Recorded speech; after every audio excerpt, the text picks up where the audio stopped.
Hola, mi nombre es Gladys Valencia Figueroa y a continuación voy a hablar sobre algunas de las generalidades de las enfermedades infecciosas. Primero es importante reconocer el concepto de las enfermedades infecciosas.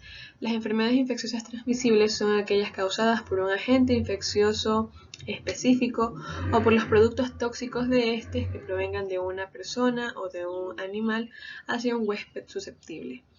Esta propagación o esta infección puede ocurrir de manera directa o indirecta y es importante reconocer el concepto y el desarrollo de estas enfermedades debido a que en países subdesarrollados suponen una alta tasa de mortalidad.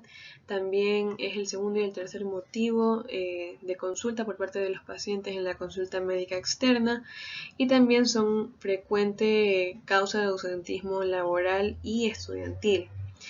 Para que estas enfermedades ocurran es necesario conocer la cadena de transmisión, que está compuesta por estos tres componentes como lo son el agente, el huésped y el ambiente. Es importante estudiar las cadenas de transmisión epidemiológicas para poder reconocer la causa y de la manera en la que podría tal vez cortarse la cadena y evitar las infecciones o las enfermedades de manera prematura. Primero, el agente infeccioso es aquel microorganismo, todo aquel microorganismo, ya sea virus, bacterias o demás, que pueda provocar enfermedad o daño en un organismo, en una persona. Por tanto, una infección va a ser la entrada, el desarrollo y la multiplicación de este agente infeccioso dentro del huésped. Y para poder prever la evolución de esta infección, es necesario conocer ciertos componentes del microorganismo, como por ejemplo la patogenicidad, es decir, la capacidad que va a tener de provocar enfermedad en el organismo. También la virulencia, que va a ser la capacidad del daño grave que pueda ocasionar en una persona. La infectividad va a ser la capacidad de producir infección y la dosis infectiva va a ser la cantidad necesaria para producir infección. Con respecto al medio ambiente de la cadena de transmisión, puede ser cualquiera de estas cuatro clases.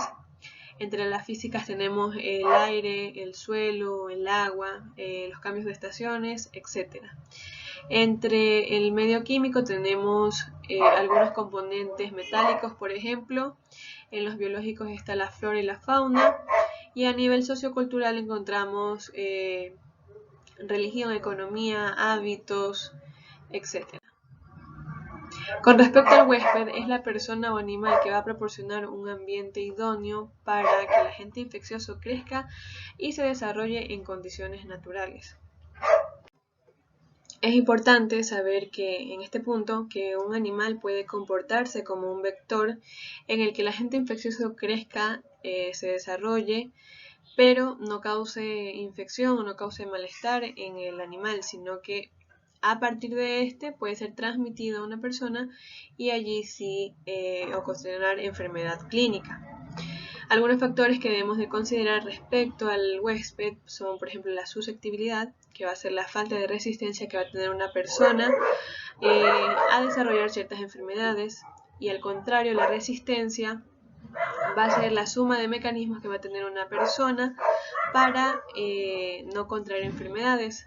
Puede ser, por ejemplo, barreras naturales como la piel, o puede ser el estado inmunológico en el que se encuentra el paciente, que como sabemos en uno va a ser mayor y en otro va a ser menor.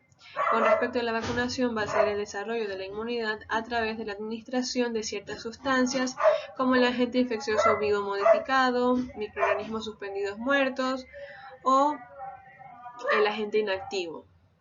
La inmunidad va a ser el estado de resistencia que va a tener una persona y que al estar en contacto con un microorganismo no va a contraer algún tipo de infección. De aquí tenemos inmunidad innata, que es aquella que obtuvimos a través de nuestra madre en vida intrauterina y que nos fue transmitida a través de la placenta. Con respecto a la inmunidad activa, es aquella inmunidad que vamos a tener después de haber contraído una infección o una enfermedad. Aquí vamos a desarrollar anticuerpos específicos contra aquella enfermedad. Y respecto al proceso de transmisión, tenemos que puede ser de manera directa o indirecta. En la directa vamos a tener una fuente que pasa directamente al huésped. Por ejemplo, la tuberculosis se transmite cuando una persona tose, estornuda, y las microgotas que expulsa son inhaladas por alguien más. También puede suceder por besos, tacto, relaciones sexuales, las microgotas de Puget, como se acaba de mencionar, también por la autoinoculación en la conjuntiva y en la mucosa nasal. También puede suceder de manera indirecta, en donde entre la fuente y el huésped va a existir un reservorio en el que, como antes mencionamos, se va a desarrollar el microorganismo. Por ejemplo, el ejemplo más clásico va a ser el de la toxoplasmosis, en donde el parásito va a vivir en los intestinos de los gatos y que al ser expulsados a través de las heces en forma de huevos pueden pasar a alimentos que al estar mal lavados y nosotros consumimos, vamos a contraer la infección. Respecto al principio de control de infección, vamos a tener que las vías de transmisión pueden ser por contacto, por microgotas o aerosoles. Por contacto acabamos de revisarlo hace un momento, y por microgotas y aerosoles va a suceder cuando hablamos, estornudamos o tosemos. Sin embargo, la diferencia entre microgotas y aerosoles va a suceder que las microgotas no sobrepasan una distancia de 1 metro de distancia y no quedan suspendidas por más de unas pocas horas en el aire. En cambio, los aerosoles van a viajar más de 1 metro de distancia y pueden permanecer en el aire incluso días. Respecto a las precauciones de rutina para el control de infecciones, como precauciones estándar y como regla de oro va a estar el lavado de manos, preferentemente con jabón líquido. En caso de manos que no estén visiblemente sucias, alcohol etílico al 70%. También hay otras opciones como el equipo de protección personal que se va a utilizar en ciertos protocolos, en ciertas situaciones. Y como precauciones para manejo de cadáveres, debe utilizarse este equipo de protección personal completo, y en casos de infecciones respiratorias, cuando un paciente ha fallecido por ese motivo, debe de ser el personal previamente informado. También el manejo, el orden con el que se va a utilizar este equipo va a ser bata, mascarilla, protección facial, guantes, y al momento de retirar vamos a hacerlo en el orden inverso en el que se menciona ahora.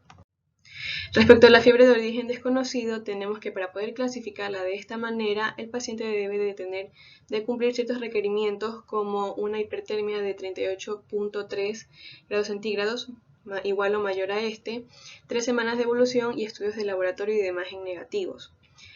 En cuanto a la clasificación, tenemos la clásica, que cumple los requerimientos que acabamos de mencionar. La neutropénica cumple los mismos requerimientos, pero también una neutropenia de menos de 500 polimorfonucleares. La nosocomial se presenta en pacientes con heridas quirúrgicas que ya han estado hospitalizados. Al momento del ingreso el paciente no presentaba fiebre y más después sí. En pacientes con VIH también se cumplen los mismos requerimientos, más una serología positiva para VIH.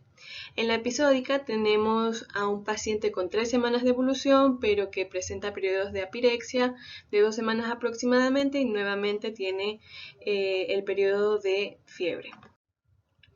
En cuanto a la etiología, tenemos infecciones como citomegalovirus, neoplasias como linfomas, inflamaciones como vasculitis, misceláneas como tiroiditis. En cuanto al diagnóstico, nos vamos a apoyar de exámenes de primera línea como hemogramas, hemocultivos, exámenes más rutinarios. De segunda línea, que son un poquito más especializados como ecodoppler, resonancia, tomografía. De tercera línea como enemopaco, biopsia, laparoscopía, exámenes que son un poquito más invasivos. En cuanto al tratamiento, solo si es de gravedad clínica y se tiene una sospecha altamente fundada, se dará un tratamiento empírico. Por ejemplo, en tuberculosis se van a utilizar tuberculostáticos. Gracias.